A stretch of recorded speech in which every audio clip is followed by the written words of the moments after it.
నమస్కారం BJP TV news కి స్వాగతం. హెడ్లైన్స్ చూద్దాం. విద్యార్థులారా, మీరు పడ్డ కష్టం మీ తల్లిదండ్రుల నమ్మకం. ఈ రోజు మీ కలం రూపంలో పేపర్ మీద అద్భుతాలు చేయాలి. అస్సలు భయం వదిలేయండి. గుండె నిండా ధైర్యంతో 10కి 10 జీపీఏ సాధించే దిశగా అడుగులేయండి. మీ అందరికీ మరోసారి మా ఛానల్ తరపున హృదయపూర్వక ఆల్ ది బెస్ట్. రాసి రండి, చరిత్ర సృష్టించి రండి. ఇక బులెటిన్లో హెడ్లైన్స్ చూద్దాం.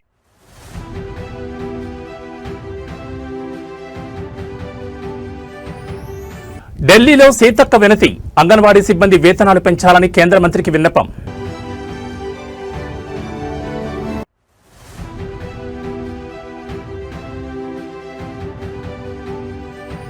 పదో తరగతి పరీక్షలు ప్రారంభం. రాష్ట్ర వ్యాప్తంగా 5.28 లక్షల మంది విద్యార్థులు హాజరు. 1 నిమిషం నిబంధనపై స్పష్టత.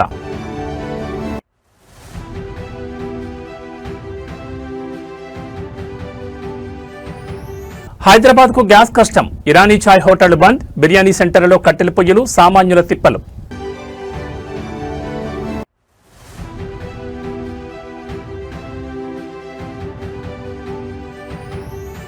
తెలంగాణ నూతన గవర్నర్ శివప్రతాప్ శుక్లా దంపతుల ప్రత్యేక పూజలు. ఇక డీటెయిల్స్ చూస్తే తెలంగాణ రాజకీయాల్లో పాదయాత్రల వేడి రాజుకుంది. వచ్చే ఎన్నికల్లో రాష్ట్రంలో ఖచ్చితంగా బీజేపీ ప్రభుత్వం కొలువుదీరుతుందని కేంద్ర మంత్రి బండి సంజయ్ కుమార్ అత్యంత ధీమా వ్యక్తం చేశారు. కరీంనగర్లోని మహాశక్తి ఆలయం నుంచి జగిత్యాల జిల్లా కొండగట్టు అంజన్న సన్నిధి వరకు సుమారు 40 కిలోమీటర్ల మేర బండి సంజయ్ భారీ పాదయాత్ర చేపట్టారు. రాష్ట్ర ప్రభుత్వం చేపట్టిన ప్రజాపాలన కేవలం ఫోటోలకే పరిమితమైందని ఎద్దేవా చేశారు. 6 గ్యారంటీల అమలుపై ప్రజలు కాంగ్రెస్ నేతలు నిలదీస్తున్నారని మండిపడ్డారు. మిడిల్ ఈస్ట్ లో ఉద్రిక్తతలున్నప్పటికీ ఇరాన్ నుంచి చమురు నౌకలు భారత్కు వస్తున్నాయని, దేశంలో గ్యాస్ కొరత లేకుండా కేంద్రం అన్ని చర్యలు తీసుకుంటోందని స్పష్టం చేశారు. కాంగ్రెస్, బీఆర్ఎస్, ఎంఐఎం ఈ 3 పార్టీలు ఒకటైనా సరే గ్రేటర్ హైదరాబాద్ లో బీజేపీని ఓడించడం ఎవరి తరం కాదంటూ సవాల్ విసిరారు. మొత్తానికి రాష్ట్రంలో రాజకీయ మార్పు ఖాయమని, వచ్చే ఎన్నికల్లో తెలంగాణ గడ్డపై కాషాయ జెండా రెపరెపలాడడం ఖాయమని బండి సంజయ్ ఈ యాత్ర ద్వారా శ్రేణుల్లో కొత్త ఉత్సాహం నింపారు.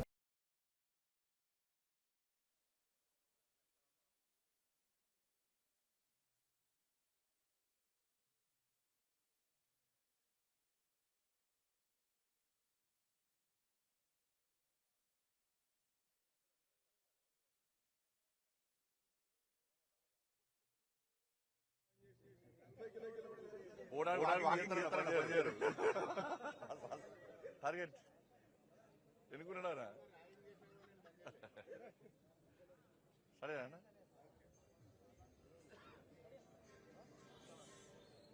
అందరికీ జై శ్రీరామ్.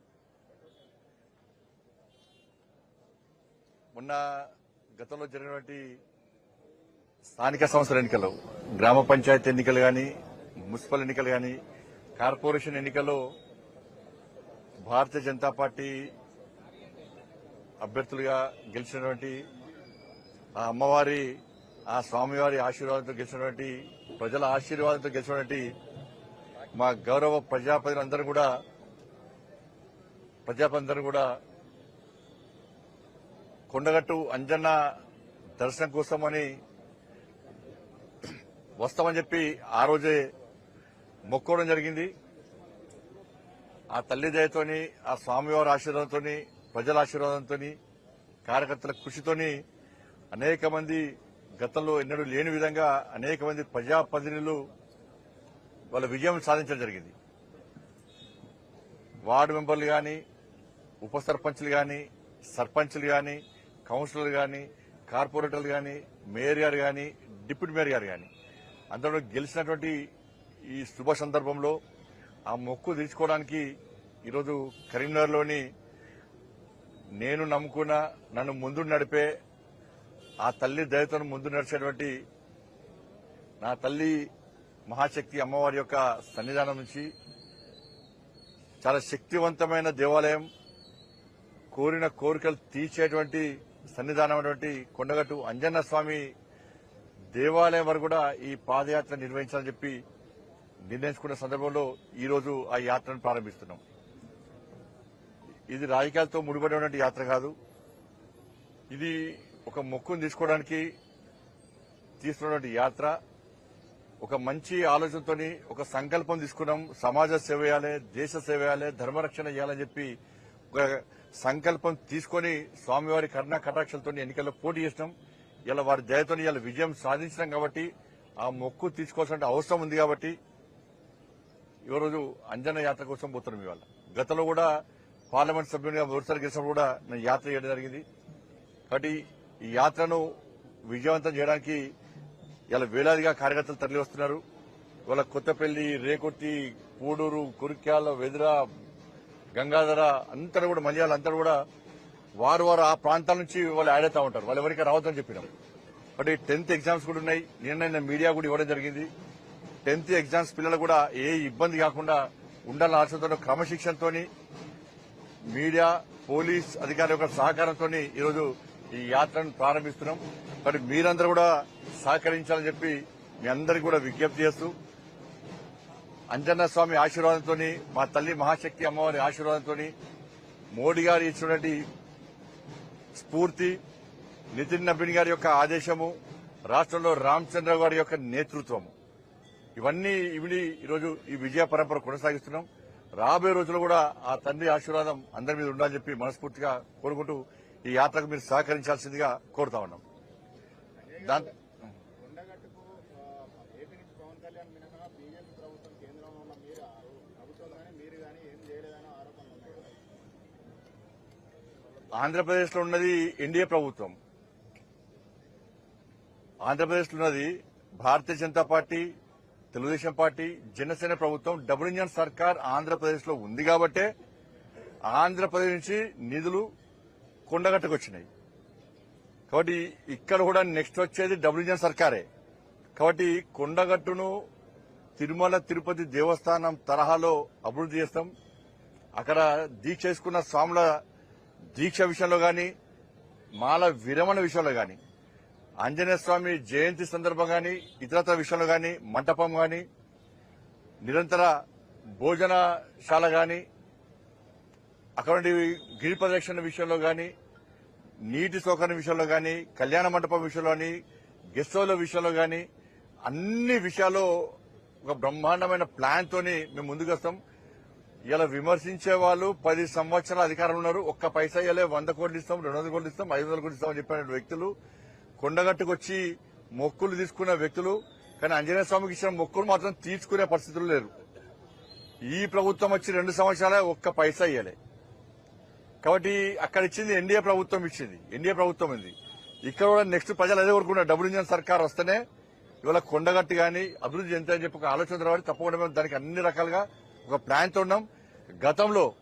గత ప్రభుత్వము నేను కొత్తగా ఎంపీ గెలిచిన తర్వాత ప్రసాదం స్కీమ్ కింద కొండగట్టుకి వెమ్లవాడ గాని, కొండగట్టు గాని, ఇల్లంతకుంట దేవాలయం గాని, ఈ దేవాలయాలను ఒక టెంపుల్ కారిడార్ గా చేయాలని చెప్పి ఒక ఆలోచన ఉండే. కానీ గత ప్రభుత్వం కనీసము అనుమతి ఇచ్చే పరిస్థితి, అప్రూవల్ ఇచ్చే పరిస్థితి లేదు. నిజంగా గత ప్రభుత్వం సహకరిస్తే ఇవాళ కేంద్రం నుంచి నిధులు వచ్చేది ప్రసాదం స్కీమ్ కింద. ఇలా స్కీమ్ లేదు, ఇవాళ అయిపోయింది. దాని కారకులు ఎవరు? ఎంత అభివృద్ధి చేద్దామన్నా గత ప్రభుత్వం సహకరించలే. ఇప్పుడు ఆ స్కీమ్ లేదు. కానీ కారకులు ఎవరో ప్రజలకు తెలుసు. కానీ నిధులు తెచ్చేది ఎవరో ప్రజలకు తెలుసు. సహకరిస్తే తప్పకుండా మేము కూడా నిధులు తీసుకొస్తాం. అంటే ఇప్పుడు ఈ యాత్ర మీరు మొక్కు తీర్చుకునేందుకు అంటారు కదా, మొక్కు తీర్చుకోవడంతో పాటు వెనక పొలిటికల్ ఇంటెన్షన్ ఏముంది? ఎవరు అనుకుంటే ఏమైనా, ఇప్పుడు నేను ఆంజనేయ స్వామి మా కార్పొరేట్లు అందరికీ చెప్పినాం, మీటింగ్లో చెప్పినాం, సభలలో కూడా చెప్పినాం, కొండగట్టు అంజన ఆశీర్వాదం చేస్తాం, తప్పకుండా వస్తామని చెప్పండి. గతంలో తీసుకున్నాం, ఇప్పుడు తీసుకుంటాం. ఎవరైనా రాజకీయ కోణంతో చూస్తే వాళ్ళ కర్మ ఏం చేస్తామని దానికి ఏం చేయలేము మనం.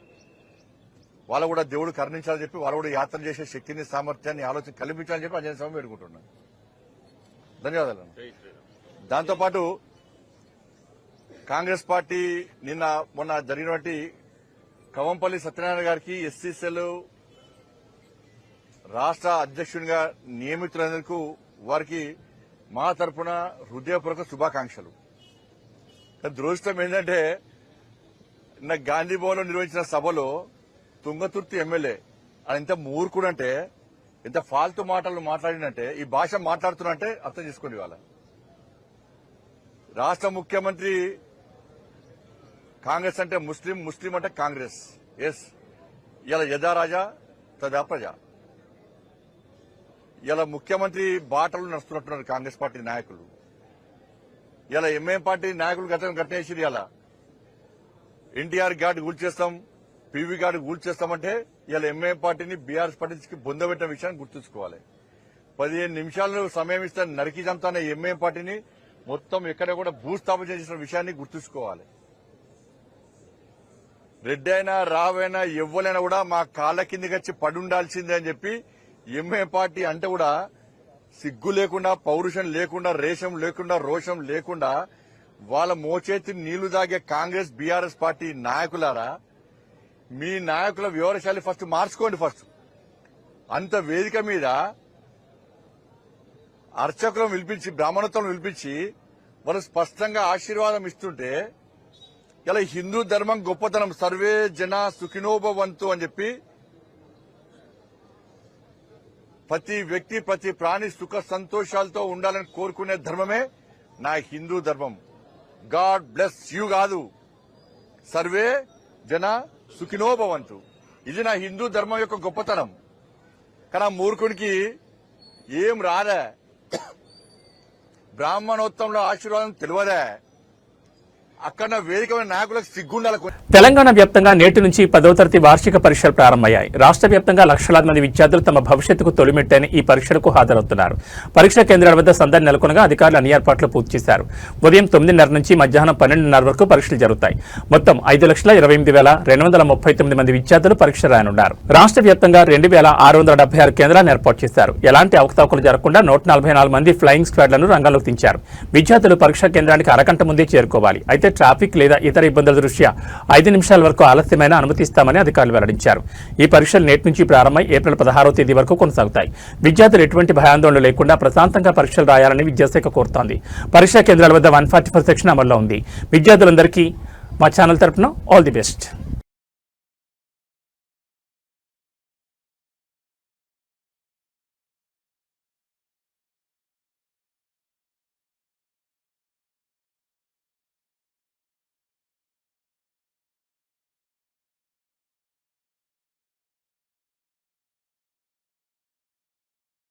తెలంగాణ రాష్ట్ర మహిళా శిశు సంక్షేమ శాఖ మంత్రి సీతక్క నేడు ఢిల్లీలో కేంద్ర మహిళా శిశు సంక్షేమ శాఖ మంత్రి అన్నపూర్ణదేవితో భేటీ అయ్యారు.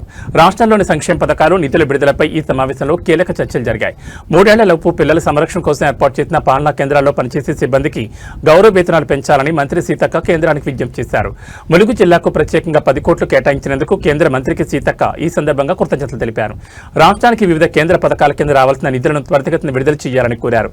కేంద్ర మంత్రి నివాసంలో జరిగిన ఈ సమావేశంలో రాష్ట్రంలోని మహిళా శిశు సంక్షేమ కార్యక్రమాల పురోగతిని వివరించారు. రాష్ట్రంలో క్షేత్రస్థాయిలో పనిచేసే సిబ్బంది సంక్షేమం కోసం మంత్రి సీతక్క చేసిన ఈ విన్నపంపై కేంద్రం ఏ విధంగా స్పందిస్తుందో చూడాలి.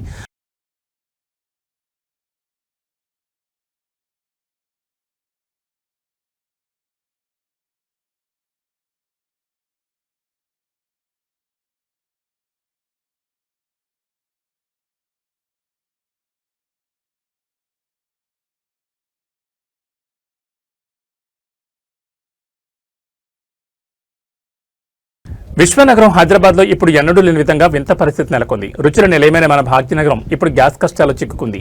వంట గ్యాస్ సిలిండర్ల తీవ్ర కొరతతో హోటల్ రంగం కుదేలవుతోంది. టిఫిన్ సెంటర్ల నుంచి బిర్యానీ హోటళ్ల వరకు అన్ని మూతపడుతుండటంతో నగరవాసులు ఆకలితో అలమటిస్తున్నారు. నగరంలోని ప్రధాన హోటళ్లు, తోపుడు బండ్లు గ్యాస్ లేక దర్శనమివ్వడం లేదు. ఉదయాన్నే టిఫిన్ కోసం కిలోమీటర్ల మేర తిరిగినా అల్పాహారం దొరకని పరిస్థితి నెలకొంది. ఇషానగర్, అమీర్పేట్ వంటి ప్రాంతాల్లోని హాస్టళ్లలో మెనూ మారిపోయింది. దోశ, పూరి వంటివి మాయమై కేవలం ఇడ్లీ, పెరుగన్నంతోనే సరిపెట్టుకోవాల్సిన దుస్థితి ఏర్పడింది. ప్రపంచ ప్రఖ్యాతిగాంచిన హైదరాబాద్ బిర్యానీ హోటల్లో ఇప్పుడు కట్టెల పొయ్యిలు వెలుగుతున్నాయి. గ్యాస్ దొరక వందలాది ఐటమ్స్ చేసే హోటళ్లు ఇప్పుడు కేవలం 2-3 రకాల కూరలకే పరిమితమయ్యాయి. పవిత్ర రంజాన్ మాసంలో భాగ్యనగర సంస్కృతిలో భాగమైన ఇరానీ ఛాయ్ హోటళ్లు 70% మూతపడ్డాయి. ఛాయ్ ప్రియులు తీవ్ర నిరాశకు గురవుతున్నారు. వ్యాపారం లేక హోటల్ యజమానులు కన్నీరు మున్నీరవుతున్నారు. రోజుకి 80,000 రూపాయలు ఆదాయం వచ్చే మెస్లలో ఇప్పుడు కేవలం 20,000 కూడా రావడం లేదని, వర్కర్లకు జీతాలు ఇవ్వడం కూడా భారంగా మారిందని ఆవేదన వ్యక్తం చేస్తున్నారు. మొత్తానికి గ్యాస్ సిలిండర్ల కొరత హైదరాబాద్లోని మధ్యతరగతి ప్రజలు, విద్యార్థులు మరియు చిన్న వ్యాపారుల నడ్డి విరుస్తోంది. ప్రభుత్వం తక్షణమే స్పందించి గ్యాస్ సరఫరాను పునరుద్ధరించకపోతే పరిస్థితి మరింత చేయి దాటిపోయే ప్రమాదం ఉంది.